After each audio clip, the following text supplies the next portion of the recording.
Is it possible to win a World Series in February? Or are the Los Angeles Dodgers simply trying to demoralize the entire league before opening day even arrives? Welcome back to the channel, everyone. It is a beautiful weekend in Arizona, but for the rest of Major League Baseball, the forecast is looking absolutely terrifying. We are witnessing a level of dominance in the Cactus League that defies logic. The Dodgers have stormed out of the gate with a perfect 6-0 record, but the record isn't the story. The violence of the box scores is. They have outscored their opponents 51-19.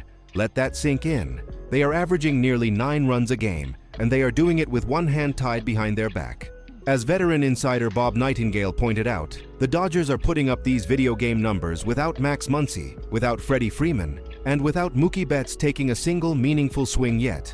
This is the definition of an embarrassment of riches. When your B team is bludgeoning Major League pitching staffs, you aren't just deep, you are a leviathan.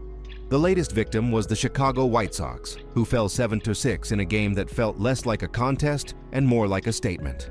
The vibe around Camelback Ranch isn't just confidence, it's a terrifying efficiency. The team is already in mid-season form, and the terrifying question for the other 29 teams is, what happens when the actual superstars decide to join the party?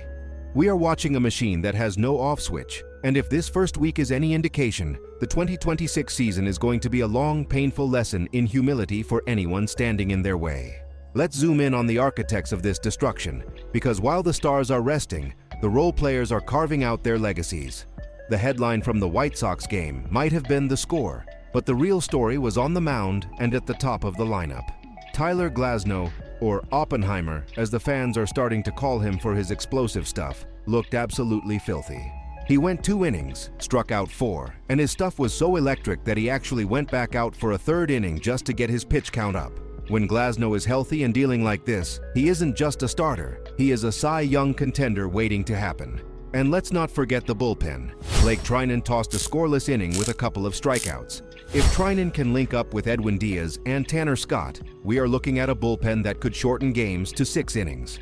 But the undeniable MVP of the spring so far has been Ha-Seong Kim. This guy is playing like his hair is on fire. He hit a home run against the White Sox, bringing his spring average to a scorching .462. He is 6 for 13 with a homer, 5 RBIs, 3 runs scored, and 2 stolen bases in just 4 games. Kim was brought in as a depth piece, a utility option on a $4 million deal, but he is forcing the issue. He is playing with the desperation of a man who refuses to sit on the bench. He's a disruptor, stealing bases, making diving plays in center field, and hitting for power. He is now leaving camp to join Team Korea for the World Baseball Classic, but he has left a lasting impression. He has essentially looked Dave Roberts in the eye and said, "Try to keep me out of this lineup." When you have a guy like Kim as your utility player, you realize just how unfair this roster construction truly is. While the young guns and new additions are flashing, the heart of the franchise is quietly setting historic goals. Let's talk about Freddie Freeman.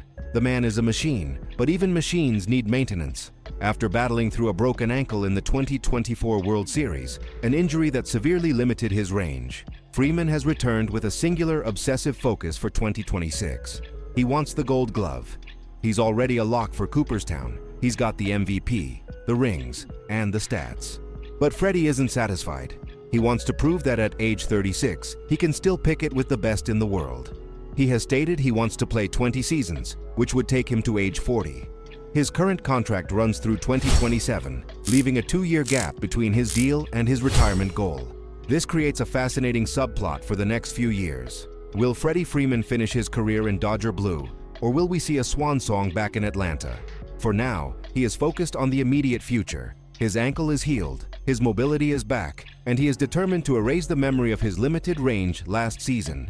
It's this kind of internal motivation that separates the Dodgers from everyone else. You have Hall of Famers who have won everything still finding reasons to grind in February. Meanwhile, the roster is about to get a bit thinner temporarily as the World Baseball Classic kicks off.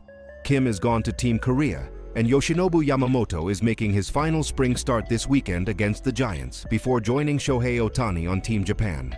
The WBC is a disruption, yes, but it's also a global stage where our guys get to shine. It's a double-edged sword. We lose them for camp, but they return battle-tested from high-intensity games. And speaking of reminders, let's pour one out for Pete Crow Armstrong.